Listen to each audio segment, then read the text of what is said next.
सुम्मी की रसोई में सीखेंगे सर्दियों की खास मेरी मम्मी की स्पेशल थाली जो अक्सर सर्दियों में वो बनाती हैं हमारे लिए। तो उसमें हम सीखेंगे सरसों का साग, मक्के के आटे की पूड़ी और गाजर का हलवा, बिल्कुल अलग तरीके से, उनके खास तरीके से। तो पहले सरसों के साग की तैयारी करेंगे। ये 3 पाव के करीब लिए हैं सरसों के पत्ते। तो पहले सरसों के साग की कटिंग करेंगे। सरसों के साग की इस तरीके से हमने हाथ में गुच्छी ली है और उसके एक्स्ट्रा डंठल काट दिए हैं। अब सरसों के साग को इस तरीके से काट लेंगे। ना बहुत ज्यादा बारीक काटना है, ना बहुत ज्यादा मोटा काटना है, और थोड़े से डंठल को हम रहने देंगे। इससे साग का टेस्ट बहुत ही ज्यादा बढ़िया बनेगा। इसी तरीके से हम सारी सरसों को तैयार करेंगे काट के। सरसों के पत्ते काटने के बाद अब बारी आती है पालक को काटने की। ये 1 पाव के करीब पालक है। पालक को हमने साफ कर लिया है और उसके एक्स्ट्रा डंठल निकाल लिए हैं। अब पालक को भी इस तरीके से मोटा मोटा सा काट लेंगे। पालक को काटने के बाद अब इतने साग के लिए मैंने 150 ग्राम के करीब लिया है बथुआ। बथुआ को अच्छे तरीके से साफ कर लिया है। बथुए को भी काट लेंगे। अब ली है 1 मुट्ठी के करीब मेथी। मेथी को अच्छे तरीके से साफ करके पत्ते अलग कर लिए हैं। और साथ ही लिया है 1 छोटी मुट्ठी के करीब हरा धनिया, जिसे साफ कर लिया है। सभी चीजों को काट के तैयार कर लिया है। अब हमने साग को एक बड़े पतीले में डाल दिया है और खूब सारा डाल देंगे पानी। और अच्छे तरीके से साग को 3 से 4 बारी धोएंगे, क्योंकि हरे पत्ते में मिट्टी होती है। तो साग को बहुत ही अच्छे तरीके से धोना बहुत ज्यादा जरूरी है। साग धोने के बाद डाल देंगे कुकर में। डाल देंगे कटी हुई 8 से 10 लहसुन की कलियां, 1 बड़ा टुकड़ा कटा हुआ अदरक का, और डाल देंगे 7 से 8 हरी मिर्ची या अपने स्वाद के अनुसार। थोड़ा सा साग बच गया है, वो हम साथ साथ डालते रहेंगे। डाल देंगे स्वाद के अनुसार साग में नमक, और लो टू मीडियम फ्लेम पे 5 मिनट के लिए साग को ऐसे ही खुले में पकने देंगे। जैसे जैसे साग पकना शुरू होगा वो सिकुड़ना शुरू हो जाएगा और थोड़ा थोड़ा सा बैठना भी शुरू हो जाएगा। इस स्टेज पर हम डाल देंगे जो बचा हुआ हमारा साग है, उसको डाल देंगे। थोड़ा सा इस तरीके से दबा दबा कर डाल देंगे। 2 से 3 मिनट साग को फिर से ऐसे ही खुले में छोड़ देंगे पकने के लिए। 2 से 3 मिनट बाद साग को कड़छी की सहायता से इस तरीके से एक बारी चला लेंगे। चलाने के बाद अब कुकर का ढक्कन लगा देंगे और गैस की फुल फ्लेम पे 1 सीटी आने देंगे, और फिर गैस की फ्लेम को कर देंगे लो पर, और साग को 20 से 25 मिनट के लिए पकने देंगे। फिर चेक करेंगे साग को, और इतने में तैयारी कर लेते हैं गाजर के हलवे की। गाजर के हलवे के लिए कढ़ाई में डालेंगे घी। घी को हम गरम करेंगे। यहाँ मैंने 1 चम्मच के करीब लिया है घी। घी जैसे ही गर्म होगा डाल देंगे 1 किलो के करीब कद्दूकस की हुई गाजर।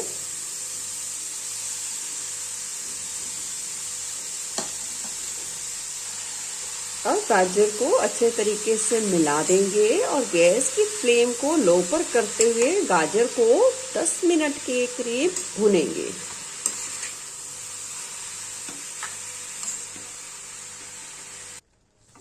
गाजर को हमने अच्छे तरीके से देखिए भून लिया है। अब हम इसमें डाल देंगे 1.5 लीटर के करीब फुल क्रीम दूध। अब अच्छे तरीके से मिला देंगे। वेट करेंगे 1 उबाल आने तक का। देख सकते हैं उबाल आना शुरू हो गया है। अब अच्छे तरीके से मिला लेंगे, यानी कि चला लेंगे। अब गैस की फ्लेम को आप कर दे लो पर, और बीच बीच में से गाजर के हलवे को चलाते रहिए, भूलिए नहीं, चलाते रहिए। और इतने में हम तैयारी कर लेते हैं थाली की दूसरी चीजों की। इसको कम से कम 40 मिनट का समय लग सकता है। इतने में गाजर का हलवा बनता होगा। इतने में हम डाल लेते हैं सबसे पहले अचार। हमारे घर जब भी सरसों का साग बनता है तो ये अचार जरूर उसके साथ सर्व किया जाता है। तो मैं आपको इंस्टेंट वाला ही बताऊंगी। अगर लंबे समय तक चलाना है तो आप गाजर और हरी मिर्च को अच्छे तरीके से धोकर पोंछकर काट के उसे धूप में 5 से 6 घंटे के लिए सुखा लीजिए, फिर अचार डालिए, वो लंबे समय तक चलेगा। पर आज मैं इंस्टेंट वाला बता रही हूँ। तो ये गाजर और हरी मिर्च को मैंने काट लिया है तो अचार का मसाला बनाएंगे। तवे पे डाल देंगे 1 चम्मच के करीब सौंफ, गरम करेंगे यानी कि हल्का सा भुनेंगे। सौंफ भुन गए हैं, निकाल लेंगे प्लेट में। डाल देंगे 1 चम्मच के करीब सरसों। आपके पास जो सरसों हो आप ले सकते हैं, पीली वाली या लाल वाली, जो भी हो ले सकते हैं। मैंने यहाँ पीली छोटी सरसों ली है। थोड़ी सी हल्दी, लाल मिर्च पाउडर, अचार के हिसाब से नमक। अब थोड़ा सा इन्हें दरदरा सा पीस लेंगे। अब तैयार अचार के मसाले को डाल देंगे अचार में। डाल देंगे थोड़ी सी कुटी काली मिर्च, डाल देंगे थोड़ी सी कलौंजी। अब अचार के हिसाब से डाल देंगे सरसों का तेल और मिला देंगे। अगर आपको इंस्टेंट ही अचार खाना है तो सरसों के तेल को अच्छे तरीके से गर्म कर लीजिए और उससे ठंडा करके यूज करें। अगर आपकी गाजर और हरी मिर्च सूखी हुई हैं, आपको लंबे समय तक रखना है, तो आप अचार को कच्चा भी डाल सकते हैं, यानी कि तेल को कच्चा भी डाल सकते हैं। ये देखिए हमारा झटपट वाला बहुत ज्यादा टेस्टी अचार बन के तैयार है। आप इसे as a salad, as a अचार खा सकते हैं। ये बहुत ही ज्यादा टेस्टी लगने वाला है। गाजर के हलवे को चलाते रहना है, भूलना नहीं है बिल्कुल। तो चलिए अब देख लेते हैं साग को। देखिए साग बहुत ही अच्छे तरीके से उबल गया है। अब घोटा लगाते हैं साग को। साग को घोटने के लिए मैंने आधी कटोरी के करीब गुनगुना पानी लिया है। इसमें डाल देंगे 1.5 चम्मच के करीब मक्की का आटा और इसे अच्छे तरीके से मिला देंगे।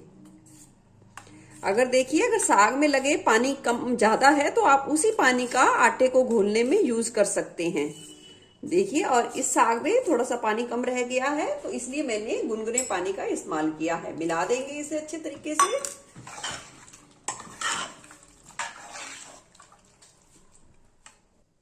अब एक लक्कड़ के घोटने की सहायता से हम इसे अच्छे तरीके से घोट लेंगे, मैश करेंगे। हमें इसे इतना मैश करना है कि ये बिल्कुल हल्का दरदरा रह जाए। तो इसे घोटने में 8 से 10 मिनट का समय लग सकता है। आप चाहें तो इसे मिक्सी में भी कर सकते हैं और आप चाहें तो हैंड ब्लेंडर की सहायता से भी घोट सकते हैं।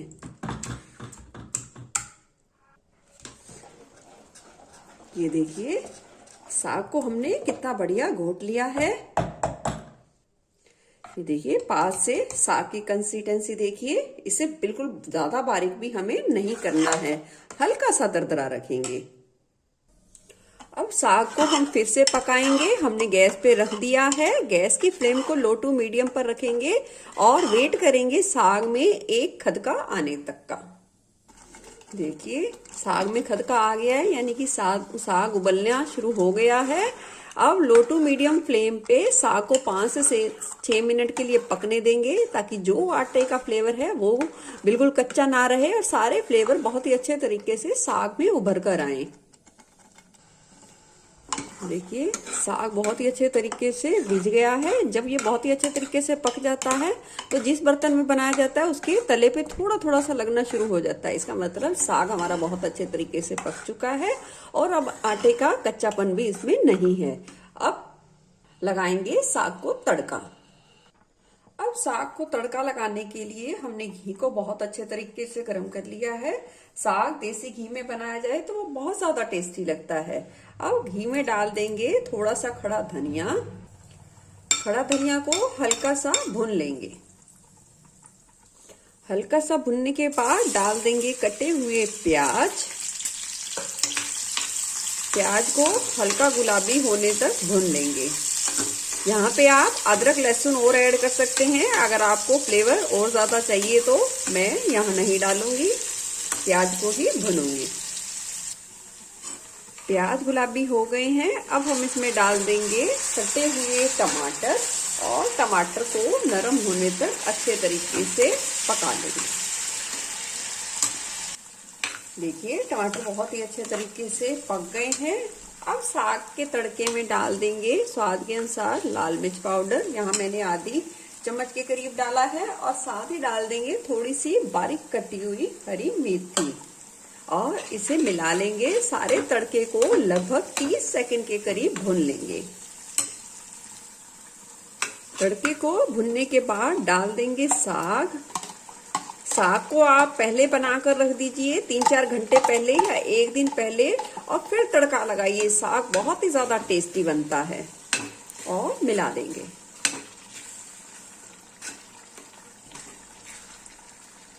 देखिए साग आपका बहुत ज्यादा टेस्टी बना है। इसकी ये पहचान है कि आपने जितना घी डाला है वो साग के बिल्कुल ऊपर आ जाएगा, यानी कि साग बिल्कुल ही घी के साथ खेलता हुआ नजर आएगा। अगर साग आपका घी बहुत ज्यादा सोख रहा है तो फिर समझो आपका साग इतना ज्यादा बढ़िया नहीं बना है। ये देख सकते हैं कितना बढ़िया घी उभर कर आया है। साग हमारा बिल्कुल बनके तैयार है। अब लो फ्लेम पे 4 से 5 मिनट के लिए साग को तड़के के साथ रिझने देंगे। देख सकते हैं साग की रंगत। साग हमारा बहुत ज्यादा शानदार बनके तैयार है। अब गैस की फ्लेम को कर देंगे बंद और देख लेते हैं गाजर के हलवे को। देखिए गाजर का हलवा देखिए ऑलमोस्ट बन गया है। बिल्कुल अच्छे तरीके से गाजर के हलवे में मावा बन गया है और देख सकते हैं कितना बढ़िया दाना होता है गाजर के हलवे में। यही वो ट्रेडिशनल तरीका है, पहले ऐसे ही बनाया जाता था गाजर का हलवा। अब डाल देंगे स्वाद के अनुसार देसी खांड। आप चाहें तो सफेद चीनी का भी इस्तेमाल कर सकते हैं, गुड़ का, शक्कर का भी इस्तेमाल कर सकते हैं। अब अच्छे तरीके से मिला देंगे। देसी खांड भी एक बार पानी छोड़ेगी तो हमें बिल्कुल अच्छे तरीके से सुखाना है, यानी कि भुनना है। देखिए भून लिया है गाजर के हलवे को। अब डाल देंगे 4 हरी इलायची के दाने और मिला देंगे। डाल देंगे 1 चम्मच के करीब घी, मिला देंगे अच्छे तरीके से। घी मिलाने के बाद 2 से 3 मिनट के लिए फिर से भून लिया है गाजर के हलवे को लो फ्लेम पे। अब डाल देंगे इसमें किशमिश और बारीक कटे हुए बादाम मिला देंगे।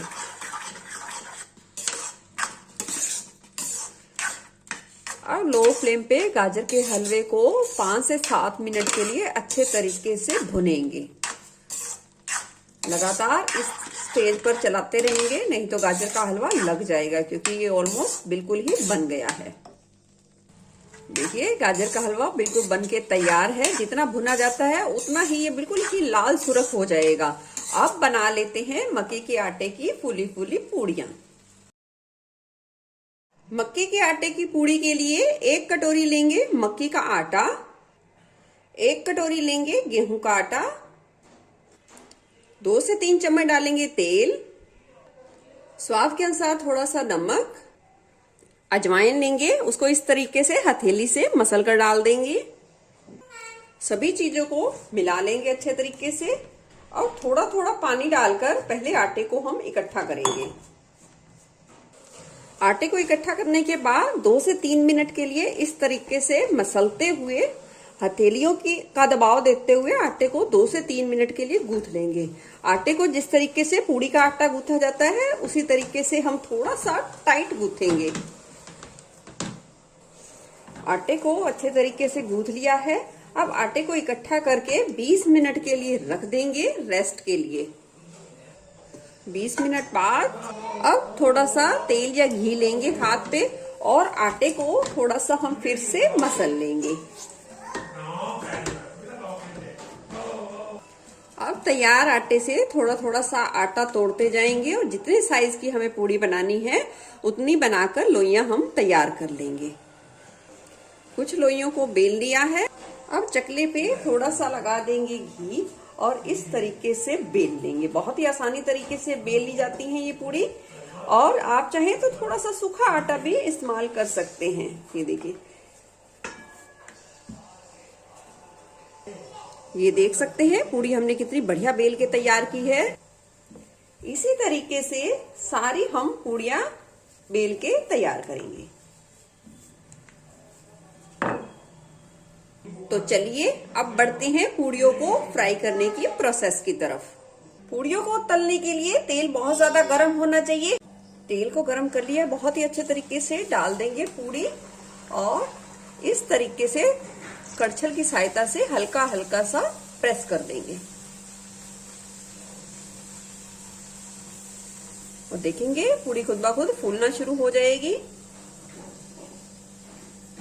अब पूड़ी को पलट देंगे और इसी तरीके से अलट पलट कर जितनी खस्ता कुरकुरी हमें चाहिए पूड़ी को उतना ही हम उसे सेक लेंगे। देखिए कितनी शानदार फूली फूली खस्ता पूड़ी बनके तैयार हुई है। डाल देते हैं एक और पूड़ी और फिर से इसी तरीके से करछल की सहायता से हल्का हल्का दबाएंगे। पूड़ी फूलना शुरू हो गई है, फिर उसे पलट देंगे।